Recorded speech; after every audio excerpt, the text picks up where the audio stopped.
The massive window of Earth's flagship showed endless stars as Captain Reed stood watching. His ship, the Explorer, was humanity's pride, their best attempt at reaching the stars. The crew had been in space for 3 months when they first spotted the alien ship. It was beautiful, like liquid silver flowing through space, and bigger than anything humans had ever built. Reed remembered that moment clearly as he now stood face to face with the aliens who called themselves the Highborn. They were tall, with skin that seemed to shimmer like their ships, and they moved with a grace that made humans look clumsy in comparison. "Your species has done adequately for such young ones," said their leader, Commander Vale. The alien's voice was smooth, but carried a tone that reminded Reed of how adults sometimes talk to small children. It must have taken great effort to achieve even this level of space travel. Reed kept his face neutral, though his pride stung at the words. "We're eager to learn and grow," he said carefully. The meeting room was a mix of human and highborn design, but everything the aliens had seemed to make human technology look like toys. The first contact had happened just a week ago, and now representatives from Earth were trying to establish relations with these advanced beings. The Highborn had ships that could cross galaxies, weapons that could destroy stars, and medicine that could cure almost anything. They offered to share some of their knowledge, but every offer came with that same condescending tone. "Of course you are," Vale said, walking around the room with slow, deliberate steps. "All young races need guidance. We have helped many species join the galactic community. Some even become nearly our equals, given enough time." Behind Reed, his science officer shifted uncomfortably. The whole crew felt the same way, grateful for the chance to learn from advanced aliens, but frustrated by how they were treated. The Highborn touched nothing humans had made, as if afraid of contamination. They cleaned any surface they had to use, and some wouldn't even breathe the same air. "We have prepared living quarters for your diplomatic team," Vale continued. "We've adjusted them to be simple enough for your comfort. We understand that too much advanced technology can be overwhelming for developing species." Reed watched as his crew members were led away to their rooms. He noticed how the Highborn guards kept their distance, how they looked at humans with a mixture of curiosity and disgust. It reminded him of scientists watching bacteria through a microscope. That night, unable to sleep in the too-perfect alien bed, Reed stood looking out at Earth through another window. The blue planet looked small from here, but it was home to 8 billion people who were now counting on him and his team. The Highborn's help could change everything: cure diseases, solve hunger, clean the environment. But at what cost to human pride, to human independence? His thoughts were interrupted by a soft chime. A Highborn messenger entered his room, not bothering to hide how they wrinkled their nose at the human presence. "Commander Vale requests your presence. We've detected some interesting signals from your planet. Nothing concerning, of course. Merely some readings that require clarification." Reed followed the messenger through corridors that seemed to glow with their own light. Other Highborn they passed would stop and stare, some making quick gestures that Reed guessed were meant to ward off bad luck. He kept his head high, refusing to be shamed. The meeting room now showed a hologram of Earth, with strange markings all over it. Vale stood studying them with an intensity that seemed different from their usual casual dismissal of all things human. "Captain Reed," Vale said without turning, "your species' history. It contains some unusual elements we need to discuss. Some patterns that don't quite fit our understanding of developing civilizations." For the first time, Reed heard something like uncertainty in the alien's voice. "What kind of patterns?" Reed asked, noticing how the other Highborn in the room had gone very still.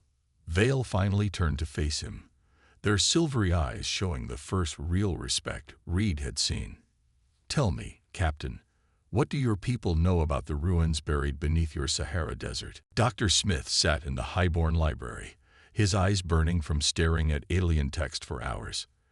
The Highborn had given humans access to their historical records as a learning opportunity, but he felt they were hiding something. Every time he asked about certain star systems or time periods, the aliens would quickly change the subject. He rubbed his tired eyes and looked at his tablet again. The highborn database was huge, containing records from thousands of worlds. But Earth kept appearing in the oldest files, mentioned in ways that didn't make sense. According to these records, Earth should have been an empty rock, not the cradle of human civilization. "You seem troubled, young one," a highborn librarian said, appearing silently beside him. "Perhaps these records are too complex for your understanding." The alien's voice was soft, but carried that familiar tone of superiority. "No," Smith replied carefully. "I'm just curious about these references to Earth. They appear in your oldest records, but the dates don't match what we know." He pointed to one of the screens. "See, this mentions Earth as a center of something important, millions of years ago." The librarian's silvery skin flickered slightly, a sign of discomfort Smith had learned to recognize. "Clearly a translation error. Your primitive language processing must be confused by our advanced terms." But Smith knew he wasn't wrong. He had found too many references, too many patterns. Earth wasn't just mentioned. It was marked as something special, something important. And the highborn's reactions only made him more suspicious. Back on the human side of the station, Smith shared his findings with Captain Reed. "They're nervous about something, Captain. Every time I dig deeper into these old records, they try to distract me or block my access." Reed nodded slowly, looking out at the stars. "They've been asking strange questions about our ruins, not just the ones in the Sahara, but all of them. Old temples, buried cities, even the unexplained structures deep in our oceans." "Permission to speak freely?" Smith asked, leaning forward. When Reed nodded, he continued, "I don't think we're as primitive as they claim. These records, they hint at something bigger. Earth keeps showing up as a place of power, of knowledge. But it's like someone tried to erase those references." Their conversation was interrupted by an alert. The highborn had called for an emergency meeting. When they arrived in the conference room, Commander Vale was already there, looking more serious than usual. "We have decided," Vale announced, "to send a research team to Earth to study your artifacts." The commander's usual smoothness seemed forced. "Of course, we will need human assistance, given the primitive nature of your security systems." Reed and Smith exchanged glances. This was their chance to learn more. "We would be happy to help," Reed said. "Dr. Smith here is our leading expert on ancient structures." Vale's silver eyes fixed on Smith, who met the gaze steadily. "Yes, the one who has been so interested in our historical records." The commander paused. "Very well. We leave for Earth tomorrow." That night, Smith couldn't sleep. He kept thinking about the patterns he'd found, the way the highborn acted, and now this sudden interest in Earth's ruins. Something big was coming. He could feel it. He pulled out his tablet one last time, accessing a hidden folder where he'd saved copies of the most interesting records. One image kept drawing his attention, an ancient map showing Earth not as a primitive world, but as the center of a vast network of stars. Just before dawn, Smith made a discovery that made his heart race. Hidden in the oldest files was a single phrase, written in a language so old even the highborn computers struggled to translate it. But what he could make out changed everything. "Return to Earth, where it all began." The next morning, as Smith boarded the ship that would take them back to Earth, he noticed something different in the highborn's behavior. Their usual confidence seemed shaken. They watched the humans not with contempt, but with something that looked almost like fear. The desert wind blew hot across the excavation site as humans and highborn worked side by side for the first time. Deep in the Sahara, their machines had detected something massive buried beneath the sand.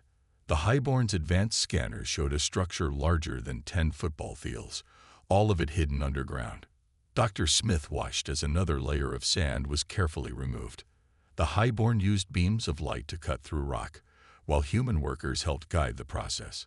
He noticed how the alien scientists kept checking their readings, shaking their heads in confusion. "This shouldn't be here," one of them muttered. "The metal alloys. They're unlike anything in our database." The dig continued until they found the first door.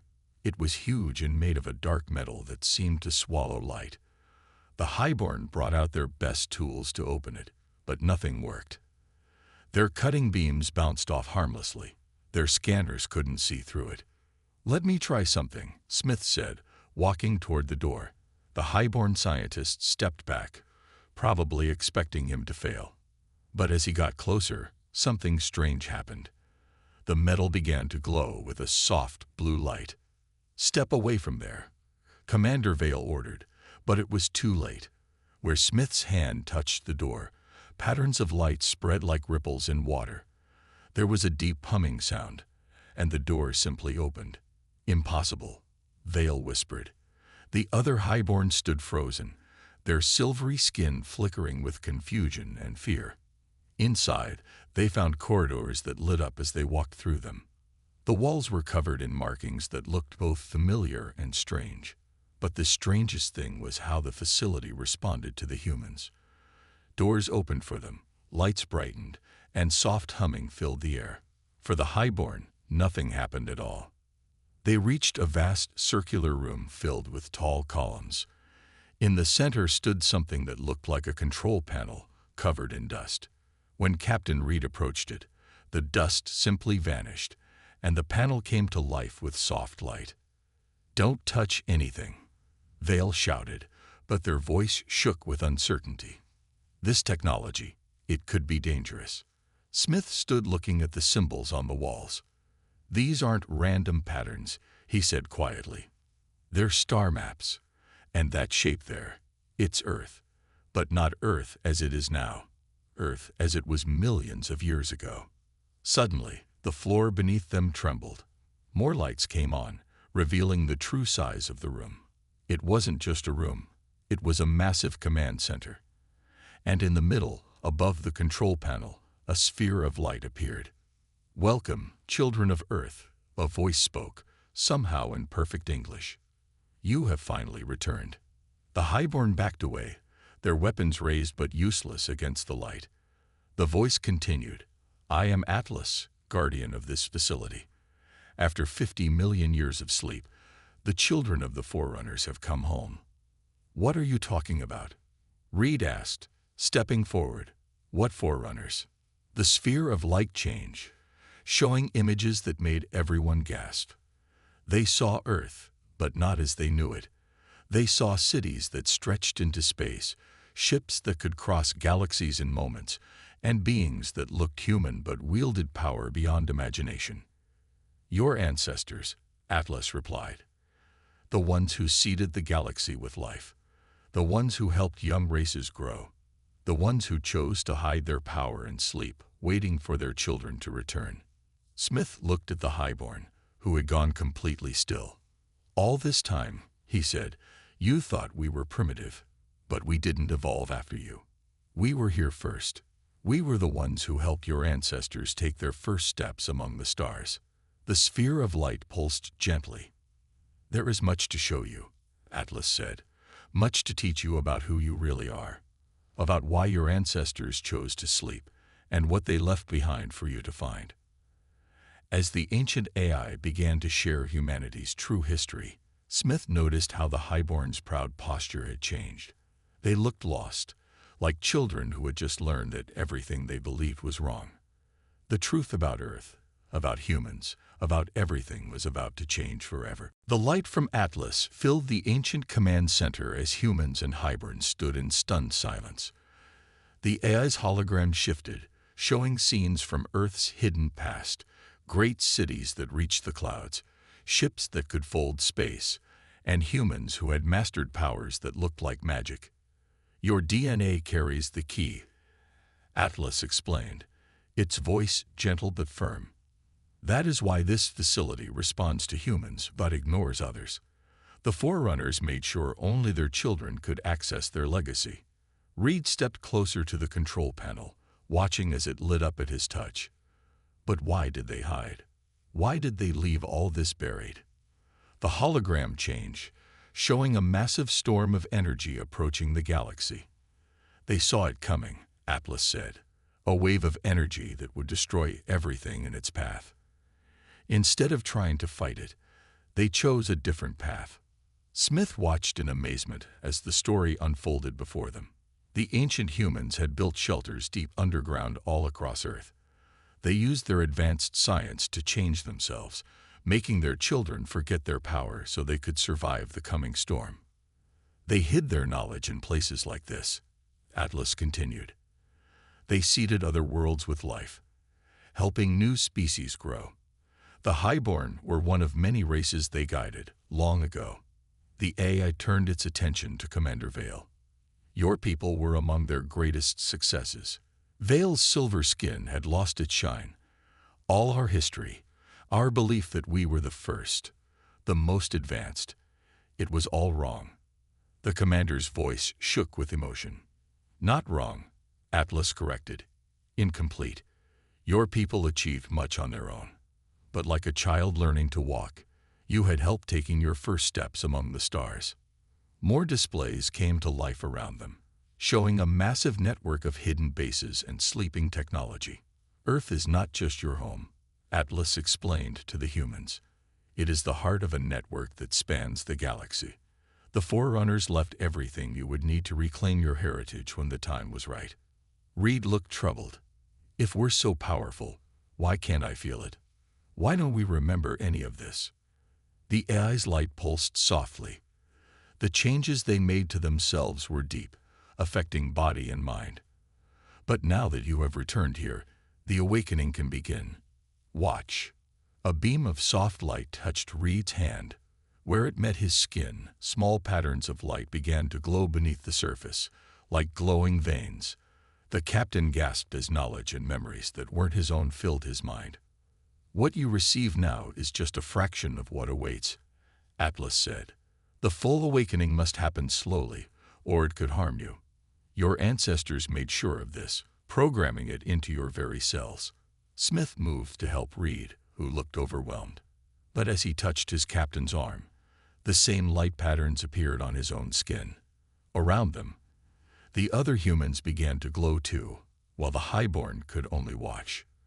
The Guardian Protocol has started, Atlas announced. Across Earth, other facilities like this one are waking up. Soon, all of humanity will begin to remember who they really are. Vale stepped forward, fear and respect mixing in their voice. What does this mean for the rest of us?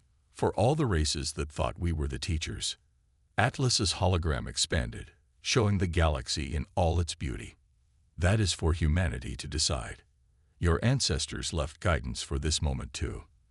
They hoped their children would learn from history, would choose to guide rather than rule, to help rather than dominate. The lights in the facility grew brighter, and more systems began to power up. Deep beneath the Earth, machines that had slept for millions of years came back to life. The awakening had begun, and nothing would ever be the same. Reed looked at his glowing hands, then at the worried faces of the Highborn. We need to do this right, he said firmly. We're not going to repeat old mistakes. We're going to help each other, learn from each other. He turned to Vale, holding out his hand. Together. The Highborn commander stared at the offered hand for a long moment. Then, slowly, Vale reached out and took it. As human and alien clasped hands, Atlas's light seemed to glow brighter, as if approving of this first step toward a new future. Atlas turned the command center into a window to the past. The humans and Highborn watched as the history of the galaxy played out before them like a movie. The images showed Earth as it was 50 million years ago, a shining jewel of civilization that reached far beyond its own solar system. Your ancestors, the Forerunners, were not just powerful, Atlas explained as scenes of incredible cities and spacecraft filled the air. They were wise. They knew that with great power came great duty. They spent millions of years helping life grow on other worlds. The images changed to show Forerunner ships visiting countless planets, carefully watching overdeveloping species. They adjusted atmospheres, guided evolution, and sometimes gave gentle pushes to help life grow stronger. Look, Smith whispered, pointing to one scene. "That's the highborn homeworld." Everyone watched as ancient humans helped a young species take its first steps toward civilization, sharing knowledge but being careful not to give too much too fast. Commander Vale's voice was quiet. "All this time, we thought we had done it all ourselves. We were so proud." "Your pride was not wrong," Atlas said kindly. "Your people achieved much through their own efforts. The Forerunners only helped at the very beginning, then stepped back to watch you grow." The story continued, showing how Earth's civilization spread across the stars. But then the images turned dark, showing a massive wave of strange energy approaching the galaxy. The Forerunners' sensors had detected it 50 million years ago, and they knew it would change everything. They had 3 choices, Atlas continued. Try to fight the wave and likely fail. Run to another galaxy and abandon all the worlds they helped. Or hide on Earth, changing themselves so they could survive what was coming. They watched as the Forerunners made their choice. Great ships returned to Earth, carrying millions back to humanity's home. The advanced civilization didn't just disappear. It went underground, hiding itself away in massive shelters across the planet. The change was not easy, Atlas said as the images showed Forerunners entering strange machines. They used their most advanced science to alter their own bodies and minds. They made themselves forget their power, becoming simple humans who could survive in a simpler world. The scenes shifted to show huge facilities being built and hidden away. But they didn't want to forget forever, Atlas explained. They left behind guardians like me, and they hid their knowledge in safe places all across Earth. They wrote the key to finding it all into their children's DNA, into your DNA. Reed watched as the last of the great ships were hidden away, as the last cities were covered up and disguised as natural formations. "How many facilities like this are there?" he asked. "Hundreds," Atlas replied. "Some under oceans, some inside mountains, some in places you haven't even found yet. Each one holds different pieces of your heritage. This facility holds the history. Others hold technology, scientific knowledge, star maps, or keys to powers you once had." The highborn scientists were taking notes frantically, but their devices wouldn't work properly in the facility. Atlas noticed their frustration. The Forerunners left instructions for how to share their knowledge with other races, it said. They wanted their children to help guide the galaxy again, but this time with the wisdom learned from experience. Smith looked at the glowing patterns that still moved under his skin. "These changes happening to us, will they make us like the Forerunners were?" "Yes and no," Atlas answered. "You will regain their knowledge and abilities, but slowly, over time. They made sure you would have time to adjust, time to think about how to use these gifts wisely."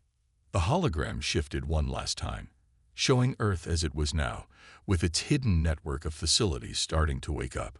"The wave that your ancestors feared has long passed," Atlas said. "The galaxy is ready for humanity to take its place again. But this time, you don't have to do it alone." The AI's light brightened as more systems came online throughout the facility. "Your ancestors left one last message for this moment," it said. The walls hummed, and words appeared in glowing letters. "Remember who you were, but choose who you will become." News spread through the galaxy like wildfire. Every ship, every space station, and every alien world buzzed with the same incredible story. Humans were the legendary Forerunners, the ones who had helped all other species take their first steps into space, the ones who had chosen to sleep rather than rule. On the highborn homeworld, the Great Council was in chaos. Half of them wanted to deny everything, to call it human trickery. But the evidence kept growing. More facilities were waking up on Earth every day. More humans were showing signs of their ancient heritage, their skin glowing with patterns of light as old knowledge returned. Commander Vale stood before the council, trying to make them understand. "I saw it with my own eyes," they said, their voice firm. "The technology in those facilities is beyond anything we have, and it only responds to humans. We must accept the truth." Back on Earth, Captain Reed was dealing with his own challenges. The patterns under his skin now covered his whole body, and strange memories filled his dreams. He remembered stars he had never seen and places he had never been. But they weren't his memories. They belonged to his ancestors. The awakening is happening faster than expected. Atlas told him through a communication link. More humans are connecting to their heritage every hour. We must help them understand their new powers before they accidentally hurt themselves or others. Reed looked out his office window at the ships arriving from across the galaxy. Representatives from 100 alien worlds had come to Earth, some angry, some scared, some hopeful. All of them wanted to know what humanity would do with its recovered power. "Tell me again about the message," Reed said to Smith, who was studying more translations from the facility. "The one about choosing who we become." Smith looked up from his work, the light patterns under his skin moving like waves. "Our ancestors left us their power, but not their mistakes. They want us to do better this time. To help without controlling, to guide without ruling." In space, the highborn fleet was changing. Ships that once looked down on human vessels now moved aside respectfully. But not everyone was happy about the change. Some alien ships gathered at the edges of their territory, afraid that humans would seek revenge for years of being treated as primitive. Reed called a meeting with representatives from all species. They gathered in a huge room in the facility, with Atlas projecting images of the galaxy above them. Some aliens wouldn't even look at the humans, while others couldn't stop staring at their glowing skin patterns. "We know you're afraid," Reed began, his voice carrying to every corner of the room. "You think we'll treat you the way some of you treated us.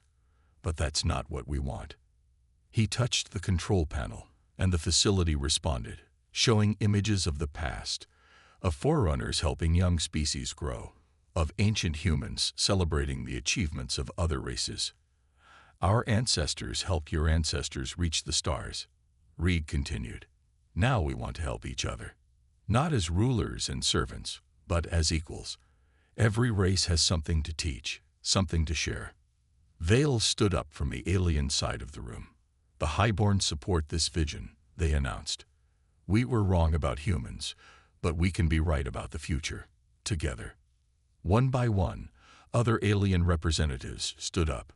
Some offered support, some asked questions, some made demands. But they were talking, not fighting. It wasn't perfect, but it was a start. Later that night, Reed stood with Smith watching ships move through space above Earth. Their skin patterns glowed brighter in the dark, matching the stars above. "It won't be easy," Smith said. "Some will resist. Some will want us to take control, to rule like gods." Reed nodded. "That's why our ancestors left us their wisdom, not just their power. They want us to learn from their mistakes."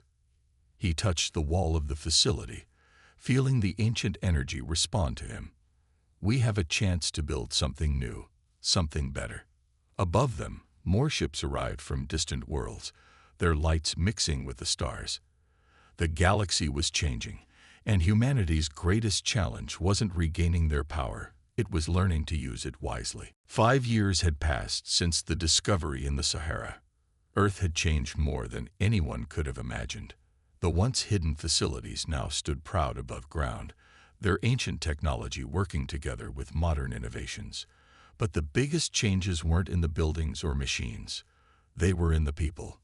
In one of the largest facilities, now turned into a learning center, a young human teacher named Tom stood before a mixed class of human and alien children. The patterns of light under his skin moved gently as he helped them understand the basics of stellar engineering.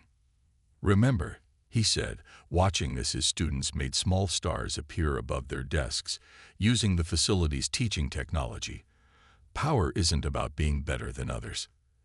It's about helping each other grow." A young highborn student raised her hand, her silver skin shimmering with excitement. "Is it true that my people helped design the new ships?" she asked. Tom smiled. "Yes. The new fleet combines highborn speed with forerunner technology. That's what we can achieve when we work together." He looked around at his class. Children from 20 different species, all learning side by side. This was what his ancestors had hoped for. In orbit above Earth, Captain Reed's ship prepared for its first test flight. The vessel was something entirely new, built by humans, highborn, and 3 other alien races working together. It contained technology from Earth's ancient past combined with the best innovations from across the galaxy. Commander Vale stood beside him on the bridge, no longer a representative of the highborn, but a partner in the new Galactic Council. "Ready to make history again?" they asked. Reed looked at his crew, humans and aliens working side by side, each bringing their own strengths to the mission. "We make history every day now," he replied. "Every time we choose to work together instead of competing." The ship's engines hummed to life, combining highborn drive systems with awakened Forerunner technology. On screens around the bridge, they could see other ships from dozens of worlds moving through space, all part of the new combined fleet. Back on Earth, Dr. Smith walked through the halls of what had once been the first facility they'd discovered. Atlas's hologram appeared beside him, its light mixing with the patterns that now covered all human skin. "The awakening is almost complete," Atlas said. "Humans have regained most of their ancestral knowledge, but they're using it differently than before." Smith nodded, watching through a window as a group of alien scientists worked with human colleagues, studying ancient technology and finding new ways to improve it. "We learned from our ancestors' message," he said. "They gave us back our power, but they also gave us the wisdom to use it right." In chambers deep beneath the facility, the original message still glowed on the walls. "Remember who you were, but choose who you will become." Those words had shaped everything that came after. Humans had remembered their power, but instead of ruling over others, they had chosen to guide and share. The highborn had struggled at first, their pride wounded by the truth. But they had found a new kind of pride in helping build something greater than themselves. Other races had brought their own gifts, new ideas, different ways of thinking, fresh perspectives on ancient technology. In a garden outside the facility, human and alien children played together, their laughter mixing with the hum of advanced technology. Some of the children made small objects float with newly awakened powers, while others used alien science to create beautiful light displays. Reed joined Smith at the window, watching the scene below. "You know what makes me proudest?" he asked. "Not the ships or the technology or even the powers we've regained. It's this: different species working together, learning from each other, making something new." Smith smiled as a small group of students ran past, their excited voices mixing human and alien languages.